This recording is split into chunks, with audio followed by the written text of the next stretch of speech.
All right, we are set up to do a demo of solo play of Rangers of the Midden Vale.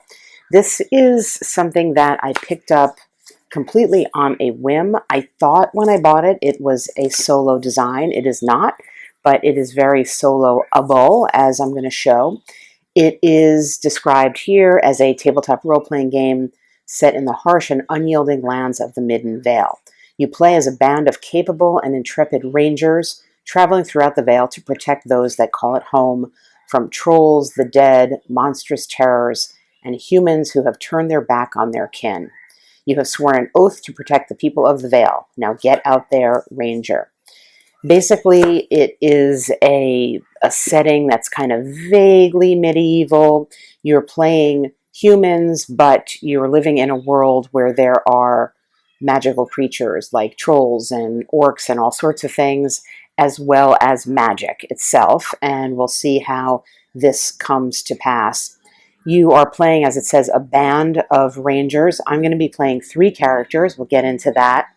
To play this out, I have created I'm using a few things. And as you can see, I'm using the, well, first of all, the general principles from my solo GM guide are structuring this entire approach to this rule set, and I'll make sure to point that out as they go.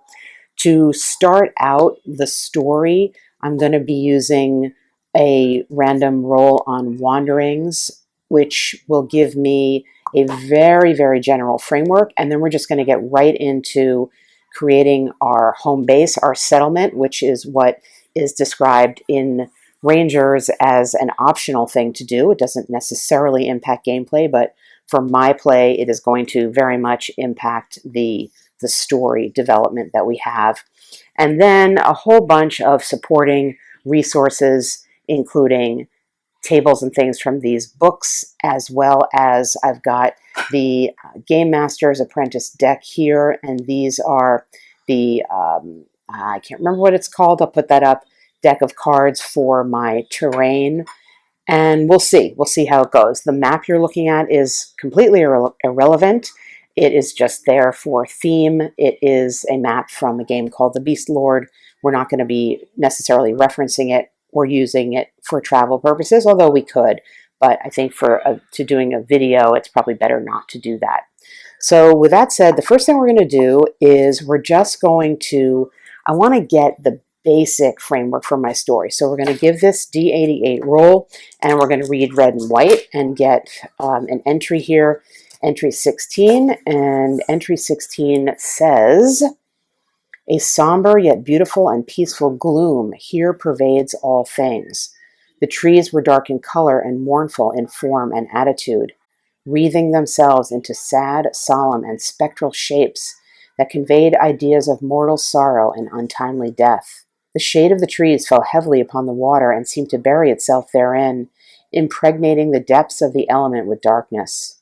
I fancied that each shadow, as the sun descended lower and lower, separated itself sullenly from the trunk that gave it birth, and thus became absorbed by the stream, while other shadows issued momentarily from the trees, taking the place of the predecessors thus entombed." Well, that was pretty bleak, but it's giving a feeling of solemnity, of quiet, and peaceful gloom, a pervasive peaceful gloom. So that sort of sets a mood here. It doesn't give us any characters. That just gives a mood. Some of these entries do provide characters, but that did not. So that is going to be the overall mood here. And we're going to now turn to Rangers and go to the settlement section to just roll up some random elements to create our settlement and start to get into the story there, and then I'll tell you about our characters. I will say that I will explain the specific rules of Rangers as we go. I'm not going to go through a sort of boring section on how this is all the rules work. The rules are pretty simple, but we will touch on them in specific before we get to any rule. To start, what does a settlement look like?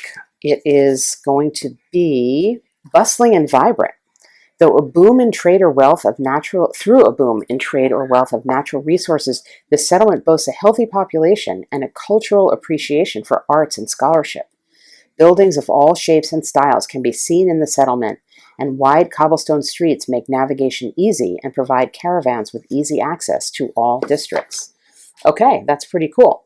Who leads this settlement? I need a D12 for that. Who leads this settlement? A learned judge. This leader doesn't always live in the settlement, but they've been here long enough that even the normally xenophobic citizens have come to accept them as one of their own. While their origins are unknown, it's clear that this leader was or is a scholar, and that they have some interesting ideas as to how the settlement should be run and how justice is to be meted out. So we have a bustling place with a scholar leader. What are the citizens like? Ignorant and xenophobic.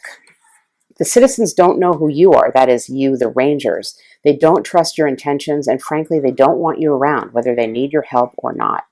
You have arrived to alleviate the strain on this settlement, but may find that its citizens are your biggest obstacle. Okay, so we're not connected to the citizens. Perhaps we're connected to the judge. Basically, the tropes of this game are that rangers swear oaths to protect settlements from the wilds and from the encroaching evil. So if the members of the settlement ourselves do not want to interact with us, perhaps we were brought here by the settlement leader. The size of this settlement is going to be a town. It's fair size, which makes sense for it to be bustling. Often boasts some manner of trade and communication with its neighbors. And let's see what types of goods. We mentioned trade a couple of times. We rolled a 20. And, oh, well, it's a D10 roll. So, let's see. Iron and steel. The settlement is built upon or among a hill boasting dozens of veins of pure iron that can be easily worked into quality steel tools, armor, and weapons. So we know we're going to be starting on a hill, and that will come into play as we do our travel. This is a travel game in many ways. What do the Rangers know about the settlement? What do we know about the settlement? Oh, renowned scholar. So we're getting a scholarship theme here. A famed and fabled Southern scholar has taken residence in the town and often allows the Rangers into their library and aids them in any of their ongoing investigations. They only ask that the Rangers bring any runes they find in their journeys back for study. So runes in this game are where magic is incorporated. So magic spells exist on runes that need to be interpreted and used. One of our characters has a specialty in runecraft, and now's a good time to introduce Ariana. She has a specialty in runecraft, meaning that when she is dealing with runes, she can roll with advantage to interpret the rune or find the rune or something like that. And she's traveling with Scarlet. Scarlet has a specialty in medicine. I rolled up these characters randomly before the video started, and there is a list in Rangers of D20 specialties. So she can basically have advantage on healing. And our final member, Beyonce, has an awareness specialty, meaning she can roll with advantage when she is searching. Everybody can use magic, and everybody indeed does have one spell. And our runecraft person has 2 spells. Oh, I see here I didn't actually assign her the spells yet. So we'll do that. We'll do that on camera. I'll show you how that goes. But let's continue back to the settlement. We've got perhaps a little more to learn. Okay, well, we're not going to, let's see, do the request here. What is the settlement's problem or issue? Problem or issue is 17. Deal with the troublemaker. There have been complaints about a local tough causing a stir in the settlement, and folks are afraid that if they deal with it, it'll only cause more trouble down the line. As outsiders, the Rangers are equipped to handle the problem. All right, well, I was thinking that we're going to go outside of the settlement for dealing with something, so we'll have to think about how we will work that in. But since I noticed that we did not get all of our spells, let us go there now and give our character Ariana her spells.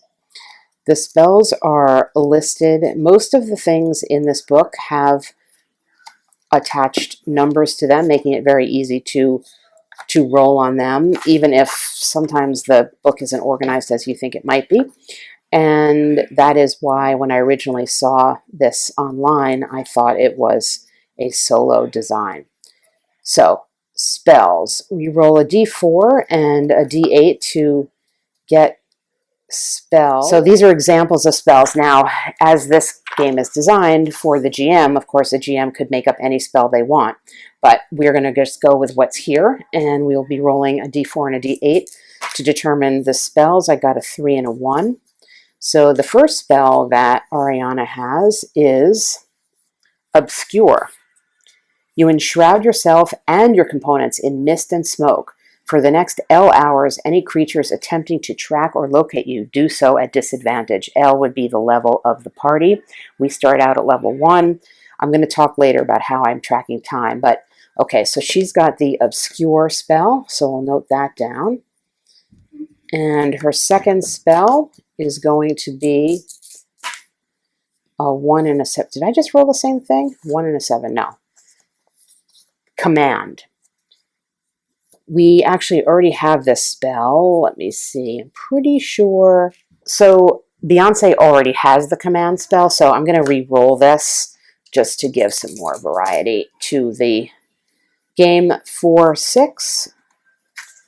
So the second spell for Ariana is going to be, oh wow, she rolled the same spell that Scarlet has.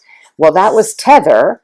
A creature or object within eyesight must succeed on a strength saving throw on each of its turns, or it is rendered immobile. But guess what? Scarlet has that spell from a previous roll. That's crazy. All right, let me re-roll. Let me roll one more time. 3 and a 4.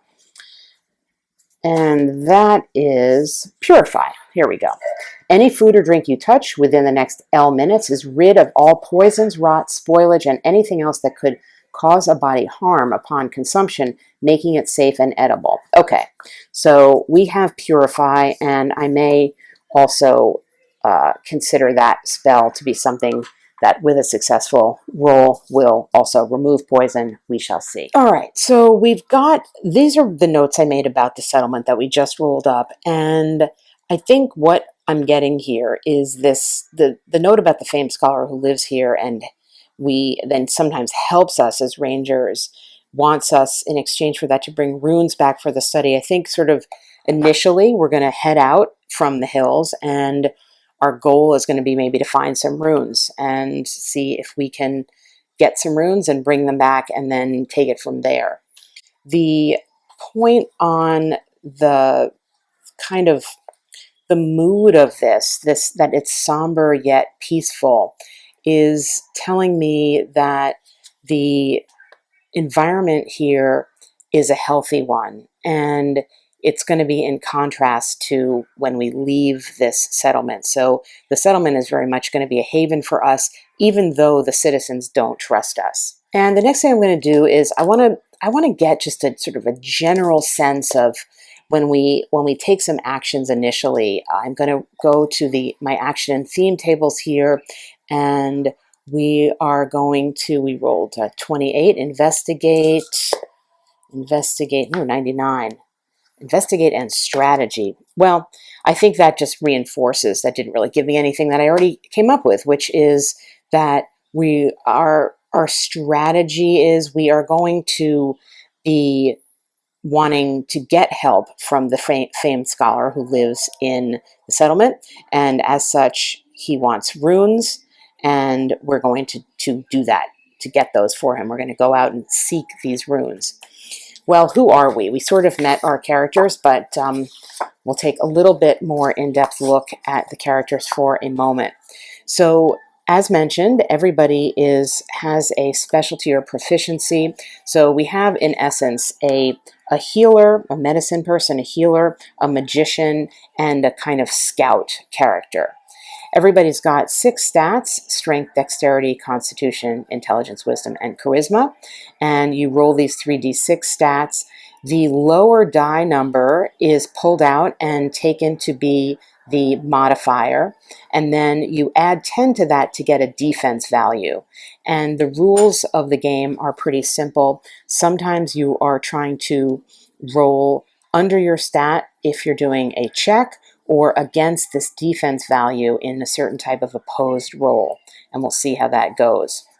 All rangers wear cloaks, and the cloak is the symbolic of taking the ranger oath, and taking the ranger oath is like your vow, basically, to defend the settlement. And so they all have these cloaks, and they have some little descriptive measures about them. So Scarlet appropriately has a bloodied and patched cloak, and Ariana is elegant, and the Beyonce is, we'll stop saying her name. As you can imagine, I was not the one that came up with these names or character drawings. She also has an elegant cloak. And they all start out with 5 items, and they can each carry 14 items. And I'm creating almost like a sequence of play for myself. We will be rolling I'm going to be keeping track of turns as they happen. And every 6 hours of a turn, we will be rolling for an encounter or an event to happen. And we will be keeping track of how much time it takes us to travel through the area based on the terrain. To get the terrain, I'm going to be pulling in terrain cards that I have, and I have set up, there is a set amount of time it takes to travel through each terrain. All right, so here's how travel is going to work. This is just to cover up the backs of these that indicate the type of terrain. Mostly it is for some surprise, but we're going to turn over at one of these cards. Now we know we're starting in the hills. So this is an indication of hills, and this is actually indication of a location. And we can see, I've got the terrain card here, so we can see that we have a location that we're in, and it's next to the hill. So this will be where we start out, because that's based on the description that we have already. And to travel, what we're going to do is we're going to roll 2d6. So there's 5 across and 5 down, even though it's rectangular. We're going to roll 2d6 and read the first 5 values across and down. So we read 6, we'll read, we re-roll that. So we got a 5. So a 5 and a 3 down. And so what this means is we will be traveling up on the road across to this next card. And we'll be coming in to the card here. So basically we're traveling into the mountains based on that roll. So traveling along a road costs an hour, and traveling into the mountains costs 4 hours. So that's going to take us to a total of 5 hours that I'm marking here. So the next travel point, we're going to be ending up rolling for some type of event. But what we can do now is roll for some description of where we are, the mountain location, and that is going to be contained in the rules here on page 151. So it's a d20 roll, and we're going to find out something about the location that we're in. We are a ranger outpost built into an abandoned cavern. A small cavern with 3 rooms that has been furnished with crude bedding. One room has seemingly been converted into an armory of sorts, allowing the band to resupply if needed. Oh, we should mark this down. A fire pit dominates the main chamber, and the entrance has been cleverly hidden behind boulders and brush. So I think the first thing we need to do is determine how easily we see this cave, and I'm going to get some paper and start sort of mapping out where we're going. So here we are set up on our map. We are at this place that is now known to us. This was our base of operations. I've got these chits to indicate the characters. They're keyed to various characters, blue, pink, and green. And I'm sorry, the blue and the green are a little hard to distinguish, but I needed to match them to the D20s that I have, because to save time when doing checks and things, I'm going to be just rolling all these together to see. So in this case, we're trying to get into this cave. We're going to use an intelligence check to see if we can find the carefully hidden opening. And to succeed on that, we have to roll a 16 or greater with the combination of the die roll and our modifier. So we'll give it a roll, and well, somebody got a 19 right away, so we don't even need to check to see who that was. And we have been able to, let's see, who was that? That was Scarlet. So they were able to get inside this. It's a ranger outpost, so they're going to be able to establish an outpost here built into this cavern. There are these 3 rooms. I think we're gonna look around. So that did take an hour, and I would be doing a roll now for the either an event, an encounter, or nothing. So we're inside, we're in this cavernous area, this former ranger hideout.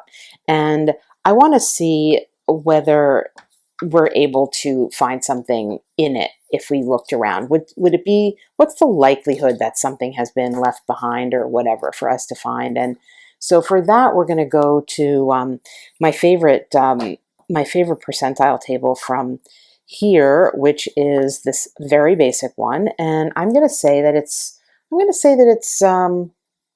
honestly, it's very likely we'll say it's somewhat likely that we'll find something. So we will do a D100 roll here to see if indeed, and yes, 52. So it is somewhat likely that there's something here, and we're going to be able to find it. And so now I'm going to look at one of my supplements here to see what kind of thing was left behind that we're going to find. I had done some GM prep and marked off some possible tables to use from all my supplemental materials, and I think I'm going to go to this one. This is a D100 items for problem solving. So they're kind of small items, and I think if this place was abandoned, that what we would be finding here would be some kind of a small item. So let's give that a roll and see. We're in this, we're hiding out here. We're just sort of starting out, and it's maybe optimistic that we found this place of refuge so soon, because we're going off in the wild searching for these runes to bring back to the scholar. And we look around here, and we rolled the 73.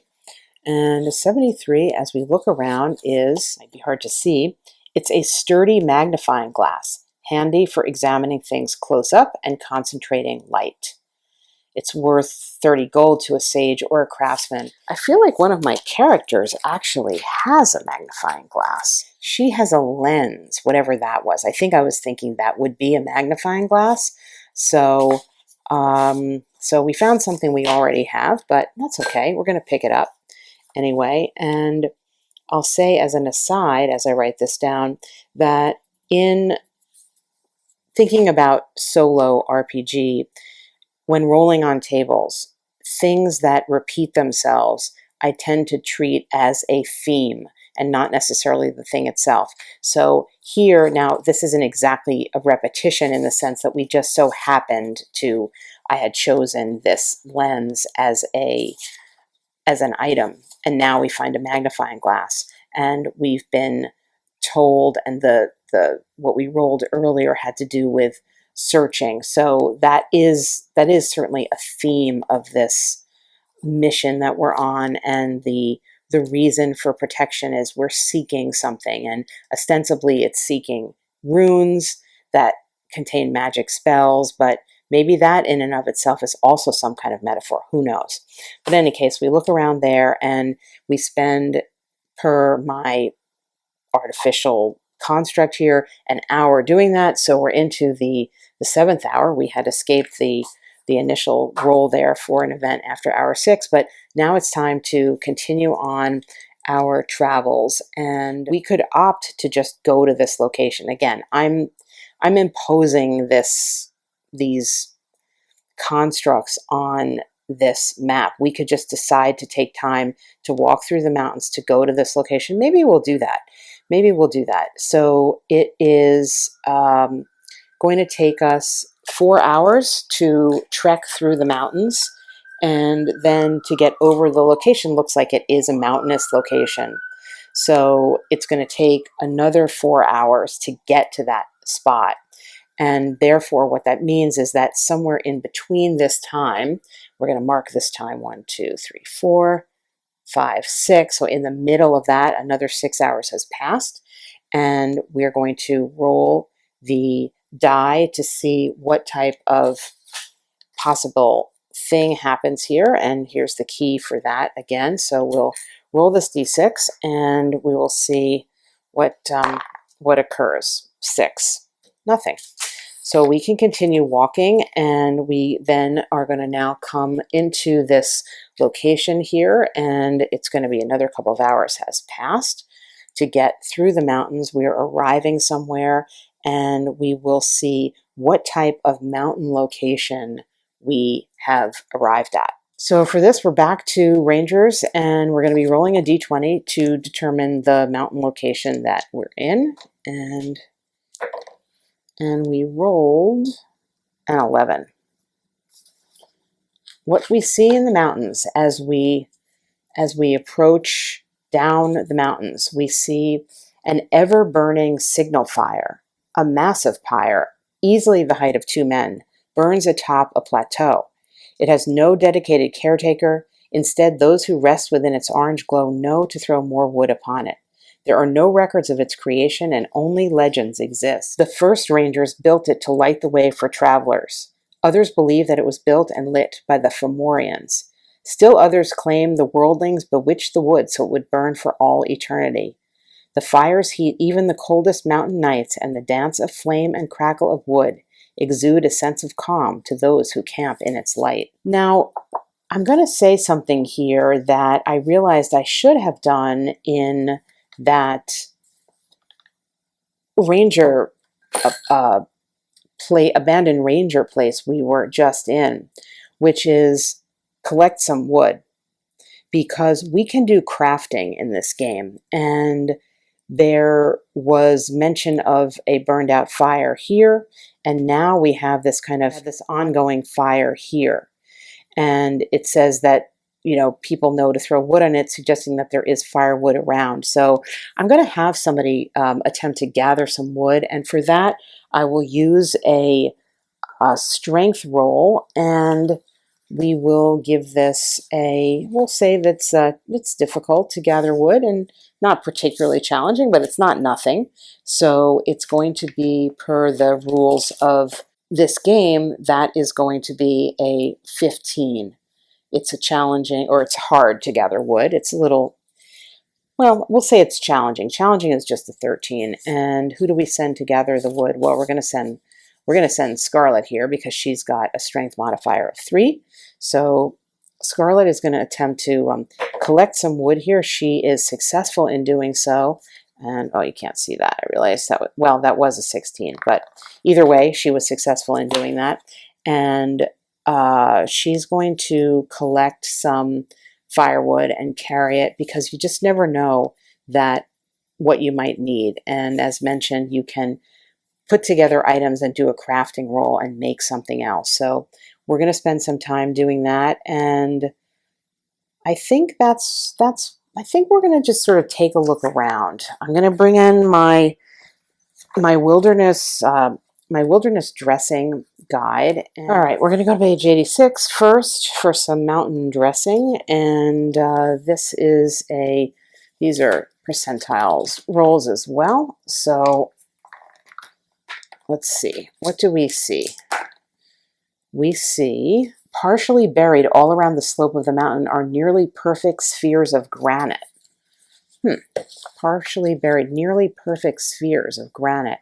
And we have this flame. I wonder if this could be like a burial ground. That's possible. Those could be markers of deceased people, and maybe the flame is kept here to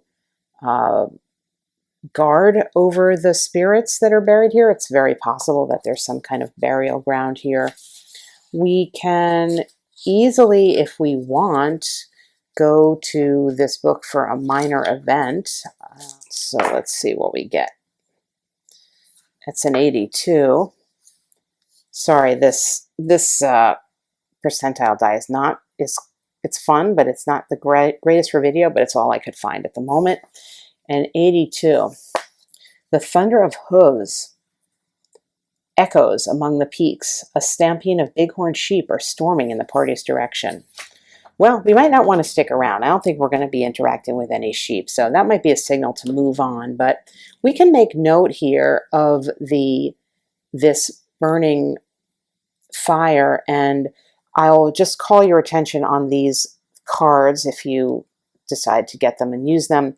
One thing that is useful is everything is numbered, and so for example, this is card 44, so to indicate what this is on my own notes, I could refer to it, say, for example, as 2, 2 on card 44, and then indicate what that is. So I'm going to do that, but I'm also going to use my own other marking system here just to indicate that this is known to us, meaning I can refer back to my notes to reference exactly what this is if/when we travel back to our own settlement, and we might want to come through here to experience this place again. I want to pause here for a little discussion, even though we are being trampeded by these marauding sheep, and we're going to try to run away from them in the story. But what I want to say is I went back to reflect on my initial reading from Wanderings, which was an excerpt actually from Edgar Allan Poe, an Edgar Allan Poe story, that I started out and said that this was going to kind of set the tone or give us some foundational theme or emotion, or perhaps characters, but in this case it was just the environment. And what I was reminded of was this concept of the beautiful gloom and these trees that were described as shapes that conveyed ideas of mortal sorrow and untimely death, and that the trees themselves seemed to put the shade of the trees into the water, seemed to bury itself, and perhaps the shadows escaped in the water here, that this is what was discussed, and that the trunk gave its shadow in a way to the water and became absorbed by the stream, and then other shadows came from the trees to replace the old shadows. And we have the word entombed here. As I talk about in my solo GM guide, one of the things that can be very effective for soloists is to be attuned to things that come up that are related to one another that could perhaps be underlying themes of a story, and that these can emerge from the words and the concepts in totally random other tables that you are rolling on as part of your adventuring. And I think this is what has happened here, because we're setting out in a kind of gloomy but peaceful place. It's mournful, it has a reflective feel, and I think I forgot about that a little bit because I keep looking at this map, which is like bright and vibrant, but this was just the backdrop for my video. But really, we're in a place that's more like this, actually. And we have come upon in Rangers the self-described, these are just the separate notes that I'm taking, if you can discern them, this ever-burning signal fire. It's described as calm, and then when we rolled on yet a totally other random table here from the GM's Miscellany, we got this concept of partially buried perfect spheres of granite.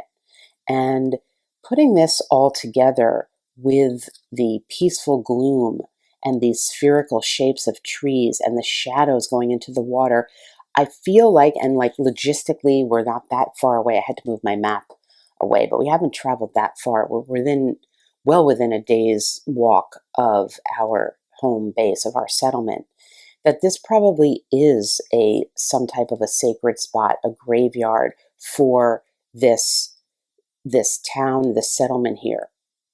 If I were not playing this on video, I think what I would do right now would be to stop and start to develop this concept a little more, because I do believe that would be key to the emergent story. This is what I mean when I talk about emergent narrative and doing solo RPG sessions using the kinds of resources and approaches that will allow a story to present itself to you, as I think it is trying to do here, as opposed to relying so much on other rule-based structures of, okay, now you roll on this table and you get a yes or a no, so you can do this. Because to me, that can become very stagnant, and it provides an illusion of progress, but not actually a narrative that is emerging. Here, I think we have something. Here, I think we do have the combination of these three things that are providing us information about our world, that we have a sense of place. We're developing the sense of place. Now, back to our actual actions that we took. We recklessly, somewhat, because I remembered from that we have this crafting, grab some of this firewood. Let's hope it's not sacred firewood that we took, but we've taken it. And now these kind of sheeps are running at us. So we're not going to examine the firewood right now to explore that, but that is an avenue of exploration or a narrative direction that at some point we should go in when we're resting to think about this firewood. The sheeps are coming. We got to run out of the way or hide or something like that. So that's going to be a basic like dexterity save. So we're going to do that and then figure out where we are. So the way this works is we're basically trying to do a dexterity save, and we are attempting to roll under our dexterity defense, what's called the defense number. So this is going to be 12, 11, and 11 for our characters. So let's see, can we all get out of the way of these sheep here? And blue here is that was a success. She's safe. These folks are not. She hit her number, but it's not. I'm pretty sure it's below.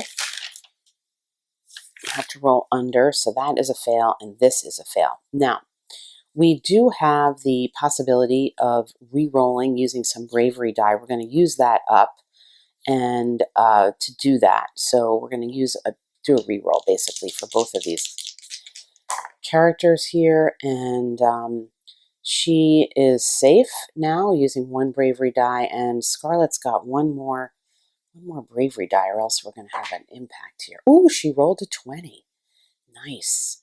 So in this case, not only did they all get out of the way, but something else extra good is going to happen. And I don't know in the context of this what it would be. They are here now. The sheep let's call them mountain goats, have dispersed. Something extra good is happening as a result of that. I don't know. If this was a live stream, I would ask you guys what it could be. So let me think about what that could be. All right. Well, I can't think of anything right now in the context of the fiction, but what I am going to do is say that this 20 allows me to reclaim one of those bravery die, so I could use it in a future turn to re-roll something. So that's how we're going to handle that. We're now out in the mountains, and we are continuing basically our exploration. We will, let's see, we're keeping track of time. I think we'll continue on. Each time we walk through the mountains, it's going to take us 4 hours if we go this way. We are coming upon another roll for an encounter, which is going to be 4 hours away. We're also here. There is a path here that we could travel on. Perhaps we'll travel on the path. That is going to, I think we're going to travel on the path toward this water, because water was mentioned in the original description of our settlement. I have this concept of there's something about the water, or the shadows from the trees that go into the water. Still thinking about this, what these granite things could mean. the larger task we know, we're looking for spells and runes. We're going to travel this way along the path. So traveling along a path costs, one movement point, 1 hour. So we're going to go 1, 2, 3. We come to this covered bridge here, and we are still not needing to roll for any type of encounter, but I think we're going to look around. We're standing by the side of the stream, and we're going to look around a little bit here. So I'm going to mark the time, and I know that in the next hour, after this exploration phase, we're going to be rolling to see what might happen. We're basically, this terrain type is technically, it's a swamp area, and we'll be rolling for that. I'll say so as part of the prep I did for playing this game, I keyed the terrain that's in the Rangers of the Midden Vale to the terrain that is on these cards. Some of them matched up perfectly, like the forest, for example, but the Midden Vale refers to wasteland, and the cards refer to badlands. The cards refer to marshes. I keyed that as a swamp, so I kind of matched that up. Mountains was the same. We have steppes and grasslands and hills and things of that nature. So that's how I made that work. And also vis-a-vis the Rangers book, for each of those sections, there are different tables for events, locations, and encounters. They weren't ordered in this way. They were ordered differently, but to me, it made sense that I would most likely first be rolling on an event, and then a location, and then maybe an encounter would happen, but it doesn't really matter. But that's why you see these numbers here, just for quick reference. They don't really mean anything else. And then the last part of the prep I did to make the Midden Vale work for how I was going to play was to go through there is like a bestiary in there that are just basically what could be wandering monsters, not involved in these events and encounters and tables. So I listed them out. And then there's also an adventure given in that book that had a few more. So I got basically a D66 table with, if I roll 66, actually nothing happens. But I have this D66 table that I can draw on and get an encounter or an enemy from Midden Vale just as a regular wandering monster, as opposed to not something that is pre-done in one of these things. So that was a little bit of just sort of what I would call GM prep I did before setting out, or as I was thinking about how I would play this. The other thing that I did was create a basic D6 table to indicate what the reaction of the monster was going to be. So it could be an ambush, it could be close and hard to avoid, in which case we could do a dexterity save at disadvantage to try to avoid it. It could be near and possible to avoid, which is just a regular dexterity, or 4 to 6, we can't avoid it at all. So kind of giving a little opportunity to get away from something that we encounter, but not too much opportunity. And this, obviously, one could adjust however one wanted to do. And then the last thing I did was made a very simple table to determine how many of the enemy we would encounter. So if we roll a 1 to 3, it's going to be a few, and then we'll have to roll a d4 to see how many. And if 4 to 6, it's going to be a loner. So again, keeping it relatively simple, at least a 50% chance of only encountering one, and then still a possibility of only encountering one by rolling the d4, or at least, not 4 of them. So that is all I really needed to do with the rules of the game to set it up for the way I was thinking of playing it. And again, here, to me, with the Overland Travel, it felt at least structurally easiest to get into it by doing this kind of procedural investigation. And so I worked with the rules to support that.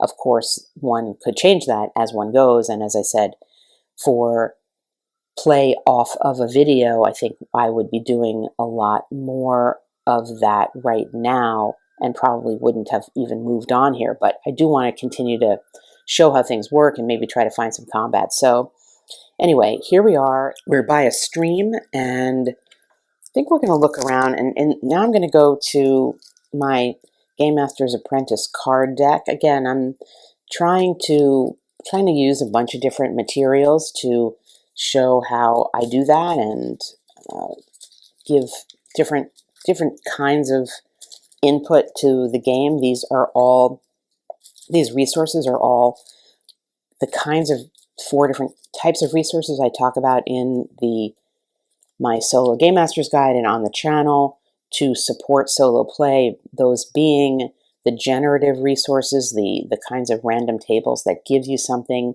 the suggestive resources, the things that are sparking of the imagination, and like the description of how we started out, for example, from Edgar Allan Poe, as well as restrictive resources, the few tables and things that I've rolled on to give like a percentage yes or no answer, as well as the rubric, the structure, the foundation of it, which are the rules that we're using. So in any event, here we're going to go to the Game Master's Apprentice, and this is a kind of a classic resource where we just are getting some random words and seeing what we get from them. So for here, I'm going to, so I think here we're going to use these Norse runes here. And so we're at this, well, it's like a stream with a stone, it's like a riverbed or something, or a stream with a nice old stone bridge over it, and we're going to look around and we're just going to see, just completely randomly here. All right, we're going to look around and we're going to check out, what is this? We're going to look at this rune here and see. This is, again, just to kind of suggest, I don't know what it's going to suggest. We'll see. Here it is. All right. Oh, wow, look at that. Guys, this was totally random. Water regeneration, healing, rest, renewal, dreams, the underworld, and the imagination. So that's reinforcing that there is something about this water that is connected to the underworld, to perhaps that, well, certainly our home base where the shadows are going into the water somehow, and maybe there is a connection here to this stream could plausibly be connected through map. Maybe we want to explore this way and see if there is a connection in some way. I don't know. That's a possibility, following the stream here. Let's see. I flagged somewhere a random table that has something to do with a riverbed, I think, or water or something. Yes, I flagged this table, things in the water. Let's give this a roll and see if we look down. Things within or around a lake tainted by evil. Well, of course, this isn't directionless, so this is telling us something negative, but let's just see. It's a D12. Oh, it says, roll D12. So let's get a D12 and give it a roll and just see what we get here. Now, we're talking about peaceful, calm, and not necessarily evil, but, ooh, we got a 12. All right. A polished marble staircase, ooh, leading underground. Ooh, that's cool. That is cool. Now, if I were not on video, maybe I would turn this all into some type of underground dungeon, a watery dungeon adventure, dungeon crawl, or have that as a side thing. I'm not going to do that here because the Rangers rule set doesn't support that at all, and I really do want to stick to that as much as possible. But I will tell you that one of the books that I pulled in as possible support here is this GM Gems book, and I know that it doesn't actually have a lot of random tables. It's mostly kind of adventure sparks, but it does have a detailed table here for describing some dungeon rooms. So maybe we peer in here and see something. Let's just say we peer into the water just for fun. It's a percentage die. We peer into the water here and we peer down the staircase. And what do we see? What do we see? 42. We see, oh, it's hard to read. Hard to read, but pages of unholy scripture written in blood cover every square inch of the floor. So down this marble staircase, as we look down the marble, we see that the marble is etched in what looks to be like claw marks, scratched writing. And that is descending down into the dungeon. And maybe we can tell that remember those shadows that are going into the trees. Let's just take another look back here. And this is taking a turn here. The shade of the trees fell heavily upon the water and seemed to bury itself herein, impregnating the depths of the element with darkness. I fancied that each shadow, as the sun descended, separated itself from the trunk that gave it and became absorbed by the stream. So I think those shadows of those trees represent some type of life, some type of specter, or maybe the souls of people. And they are separating themselves and going down into the stream. And here we are going to find a place that's connected, this marble staircase, or maybe perhaps more thematically, it's like a granite or stone staircase carved into the water here that is etched with some scripture that could be either the souls of whatever's collected in this water, or something that is giving a message to those who dare enter the stream. I don't know. But there is a whole underground kind of horrific, perhaps, or mournful or sorrowful world under here, under this water.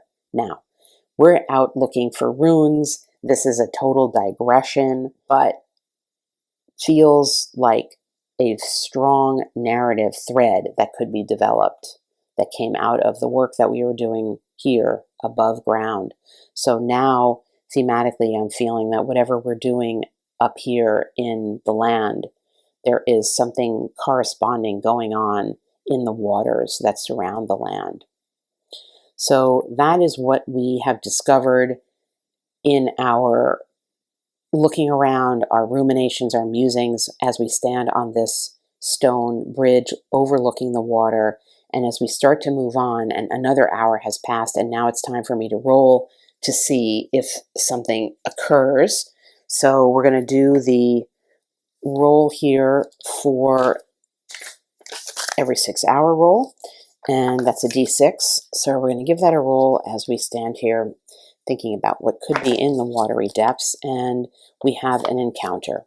So we are going to roll for an encounter, and I said we were in, let's see, what did I say, the marshes or the swamp, right? So we'll be rolling on the swamp table for an encounter, and let's see what we get. That staircase, it's going to be a d20 roll, and we got, a roaming white. 4d10 HD, we'll talk about that. A withered, pale, skinned dead. Wow, see, when you get themes, sometimes they really work. Wearing a black plate mail and wielding a sword with a cruel-edged blade. Hanging from its neck is a runed pendant. Allowing it to invoke magic in battle. Ooh, this is good. This is good because we need to recover this runed pendant as part of our quest here. And I'm going to talk now about combat a little bit and setting up this encounter that as we're looking down into the stream here, it's clear water, and we can see clearly this staircase coming up out of it is well, we don't know if it's just one or more than one, because I need to do that roll and see. And this white. So let's roll to see if it's what we got. And this is my little table that I made. Let's hope for just one. Oh, two. It's a few. All right. So I got to do a d4 roll to see how many of them, and it's 2 of them. All right. Good and bad, because each one of them is going to have that ruined pendant. So that is our goal, is to get these, and we're going to have to fight them for it. All right, a few notes here as we engage in combat by the side of this river. We're looking down, and we see these whites in their lair, basically, and thematically, really, they're not going to want to come out into the sunshine. It's still daytime.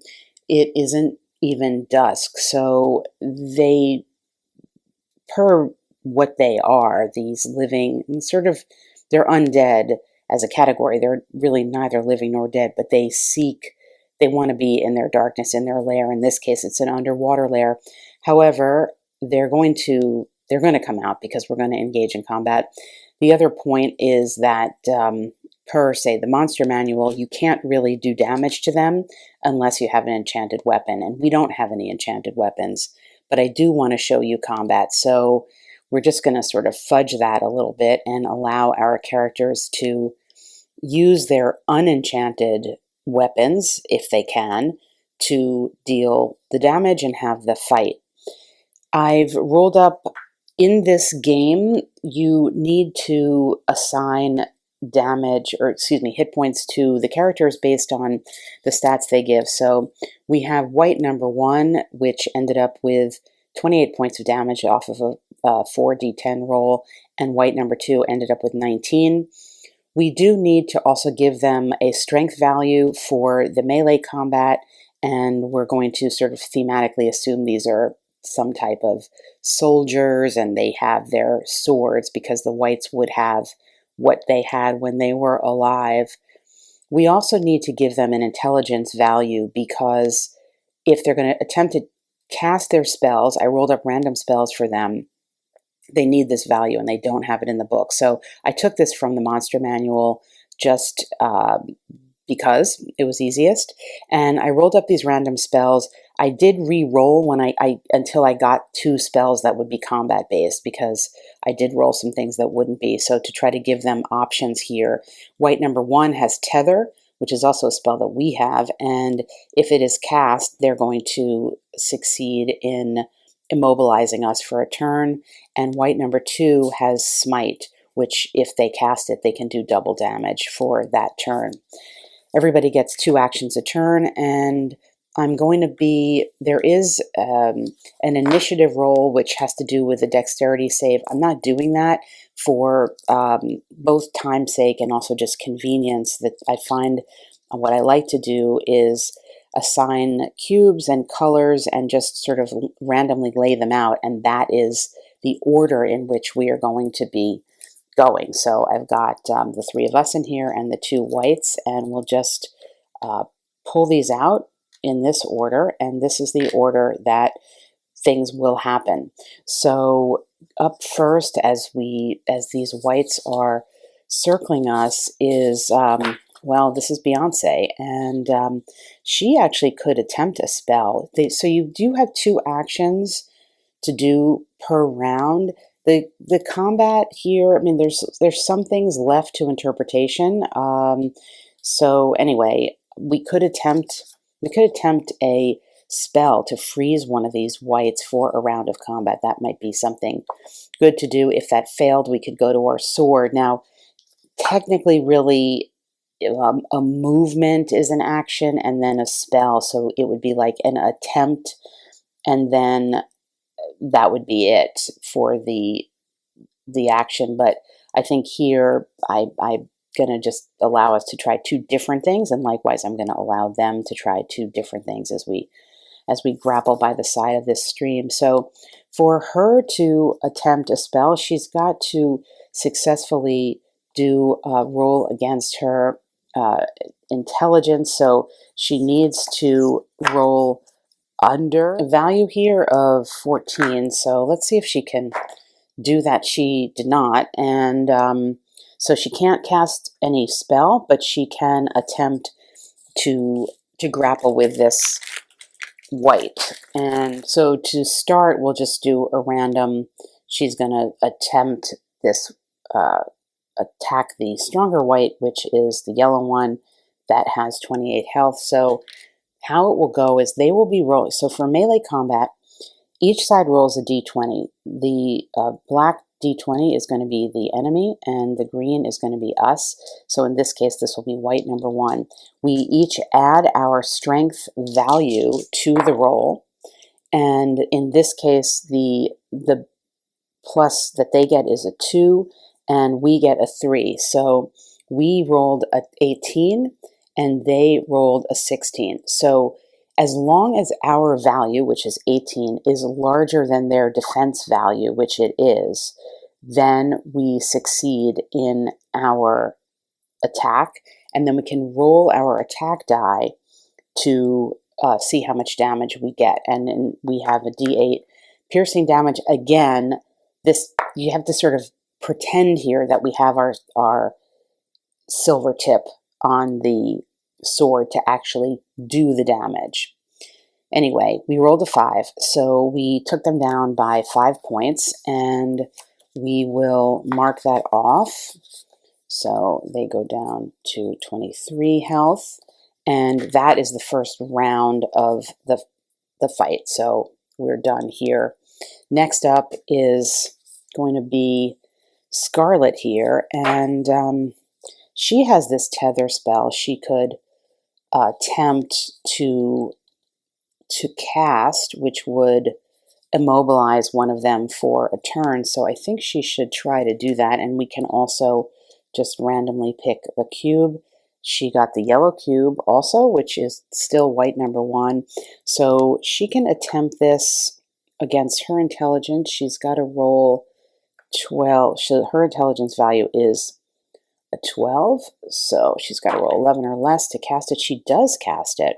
So they can try to resist it with a save against their strength. We're going to give them, I lost my d20 here. So they will successfully resist if they roll 13 or less.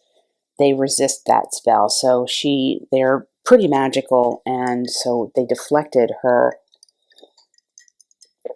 spell, but she's going to come back at them. She does have a bow, and again, we're going to pretend that it is a silver tip bow. Now, a ranged attack is a little bit different than melee. So for a ranged attack, what we need to do is we're going to roll a d20 and add our wisdom bonus. So in this case, that's a 19, and a wisdom bonus is a 1. So we got a 20 on that. And if this total is greater than our defender's armor, in which case it is going to be a 14, then the attack hits. So that bow is going to land, and it's also a d8.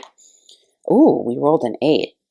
Now, we'll see at the end of combat, we do have to determine whether we somehow lost some weapon or some ammo here. But that was good. That was an 8, and it was that yellow-white. So now it's down to 15 health, and she has gone.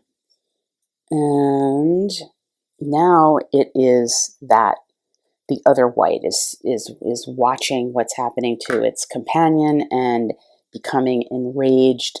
So it's going to attempt to cast the smite spell it has. And again, I lost my black d20. So this is going to be the white.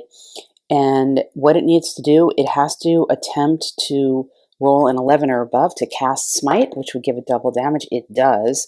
So whatever it does now, the damage is going to be double if it hits. So it's going to come at us with a sword, and same deal for melee. We're both rolling, and we're both adding our values. Now, it rolled a 14 plus 2 is a 16. We rolled a 12 plus 3 is a 15. It just got us. and its 16 is greater than our 13 defense value here. So unfortunately, it's going to do double damage to Scarlet. And I realize I don't have anybody's HP written in. I only have one person's HP written in. Let me, all right, so everybody's HP is the Constitution defense value. So everybody ends up with 12 HP. Now, when the whites attack, what they're doing is they're doing a drain life. And this is 1d6 plus 2 necrotic damage, and you can attempt a save with your Constitution. So let's just see first of all what that would be. That's going to be possibly 8 points of damage to Scarlet, but she has a possibility of saving, so she needs to roll less than her ability defense here, so she can and on an 11 or less, she's going to resist this drain life attack. Oh, she does. That's awesome. All right, so she's fighting back and grappling against this white, and now coming to her aid is who's ever left here, which is Ariana. Ariana has she has a spell, this obscure spell that can basically hide them, and I feel like that is something that maybe would be used to try to escape combat. I don't think we're ready to do that yet, although I feel concerned that we're a little overmatched here. But so Ariana's going to come in, and she's going to come in with her axe, and she's going to go for the yellow-white, because that's the one that is being attacked by her two other rangers. So why wouldn't she do that? I don't think we need to randomize there. And she's going to, so again, it's melee grapple, so we're going to be green, they're going to be blue. We got a 16 against their 19, so they are staving off her attack and coming back at us now. This is the yellow-white attempting to cast a tether spell, and what we're going to do there is we're going to roll at an 11 or greater. We will cast tether, and we do. So one of us is going to be immobilized for the next turn, and the way I'll do this is I'll pull in all of our cubes here and just dump out one of them. So who is this? This is Scarlet. Scarlet is going to be immobilized and out of the next combat round, just unable to do anything, and she still could be the target of an attack. So that was the first round of combat, and then I would just go back and continue along. So now I have these cubes in here, and we will just randomize them and pull them out and see what order it is. So the orange-white is going to go first, and this is how it will go.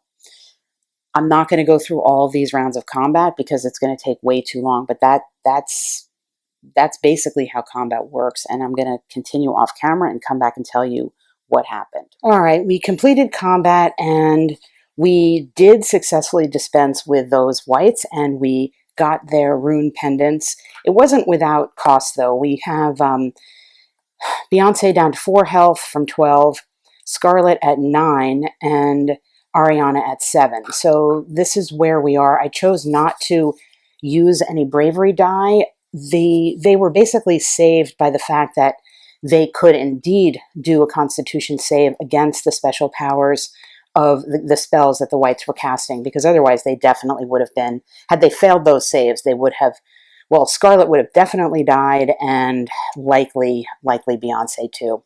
However, that happened, and sorry about that, and a little interference there. So that happened, and I'm going to stop the video now in terms of continuing my story, because the video is getting to the capacity that I can film, and I want to include some time for my overall thoughts.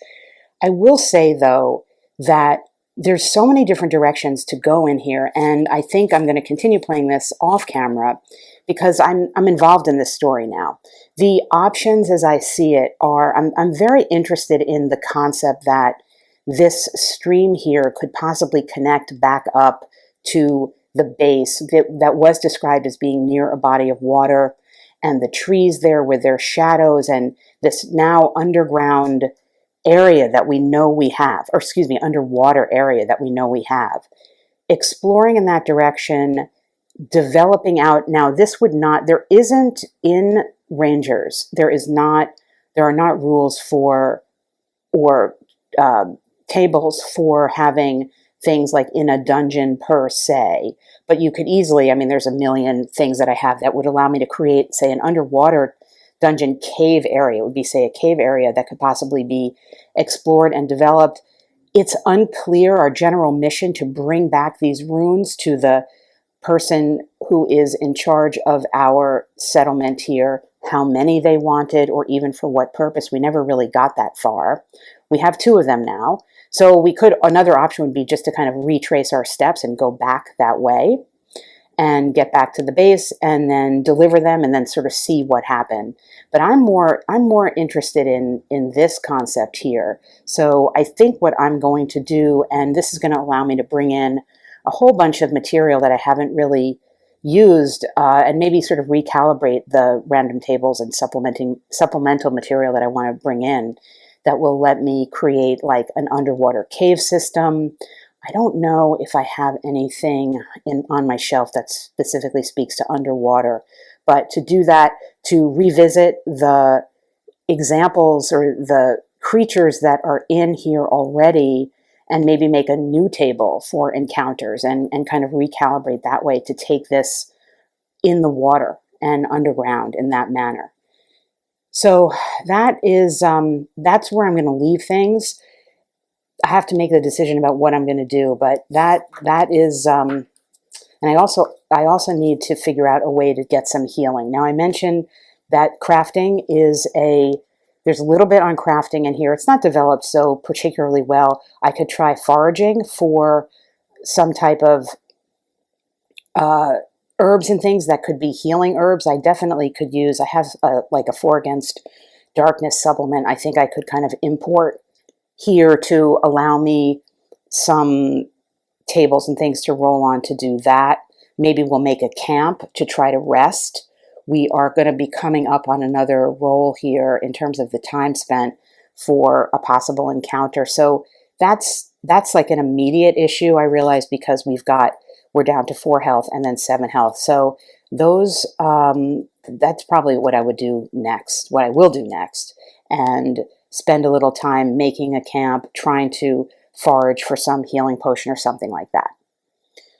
Now, as to my thoughts about this game, well, obviously, it should be obvious, I really, really like it. I think that it, though not designed for solo play, it did actually fulfill the confusion that I had when I saw it online and saw everything with these numbers to roll on, thinking it was actually a kind of almost choose your own adventure kind of thing. It's not, but it is so easy, as you could see in this video, to do that, to create an overland adventure and to have encounters. Each type of terrain has an encounter table, it has a location table, and an event table. That's a lot of stuff. And the rules themselves are very basic. There's saves that you roll, there's checks that you roll, and that's kind of it. The combat did drag on a little bit. I had to do a lot of it off camera. It was just, I kind of did it quickly with die rolling and just to, essentially see where I would land and if anybody would die or whatever.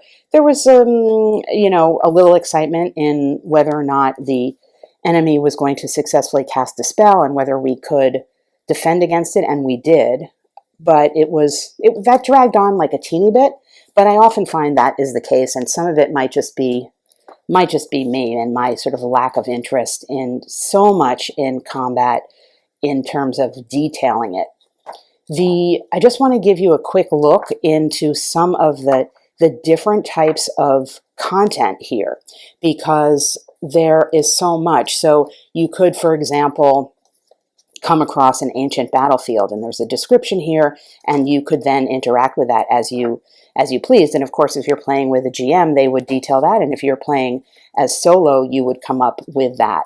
And then there are also events and things like a sinkhole could happen or your supplies could spoil. We didn't really work with rations in my game, but that is part of the game. And then, of course, there are monsters and things like cave bats could come out, or you could encounter a mountain nomad, so like an NPC. And then there's even just a list at the end of like basically a bestiary of various enemies that you could have, and I created my own table to roll on them. That list happens not to be numbered. It's sort of vaguely alphabetical. And a whole bunch of other things that happen in settlements, buying and selling settlements, buying and selling goods in settlements. We saw that at the beginning of establishing our own. The other thing you could do, or I could do, I didn't talk about this earlier, is this is back to my location card deck, that the next time I came to something, well, there is no location on this card, for example. Well, interestingly, that's more water to connect there. That the next time I found a location would be to just kind of spend some time deciding what type of settlement that was, and just saying that is going to be a settlement, not just a random location, and create that settlement and then determine how it would be in relation to my home base, and start in that way to create like a whole world for yourself. So it's very, it's fruitful for thinking about that and sparking the imagination. There are a few other things that I didn't deal with here. As I mentioned, the rations. I modified the timekeeping a little bit because for whatever reason they decided that instead of 365 days in a year, there were 360, and so you had to kind of, I don't know, everything was off a little bit, and I thought that was a little bit unnecessary. So I dispensed with it. I used a time track sheet. This is actually from Mouse Ritter. I had it handy and decided that every 6 hours I was just going to roll on that little table I made for events to kind of bring that in. But you could make a different system for yourself, of course. So that is a look inside this great game. Finally, I'll just say I tried to find the creator, a contact for the creator online, and I was not able to do that. Sean Mac McClellan at Take 10 Games. I couldn't find an email address. If anybody is watching this who knows this person, I would really appreciate your sharing my video with them, because I loved their work, and I would love them to know how their work is being played. And I didn't see any other videos online, at least at the time of this filming, about this game whatsoever. So that's a look inside Rangers of the Midden Vale. I'm going to continue my play, and I highly recommend this.